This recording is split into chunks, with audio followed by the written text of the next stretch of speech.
ለኔ ውበት ያለው ሰው ማለት ድንግል ማርያምን የሚወድ ሰው እመቤታችን የሚወድ ሰው በጣም በምድር ላይ ውብ ሰው ነው።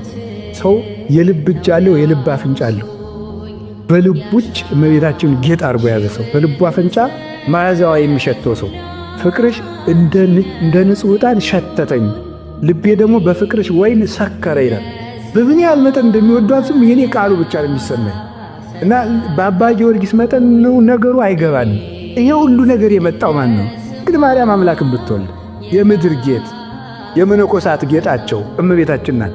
የምድር ጌጥ በሉ እንጂ አው የፍታታችን ጌጥ ሰላም ለኪ ብለን የምንጀምርባት፣ የተክሊላችን ጌጥ ሰላም ለኪ ብለን የምንጀምርባት፣ የማይሌታችን ጌጥ የቅዳሴያችን ጌጥ አንቲ ውእቱ መሶበ ወርቅ እንተ ምናቡ ብለን የምንጀምርባት፣ የክህነታችን ጌጥ የጵጵስናችን ጌጥ የዲቁናችን ጌጥ የቁርባናችን ጌጥ የጸሎታችን ጌጥ የሕይወታችን ጌጥ እመቤታችን ነው።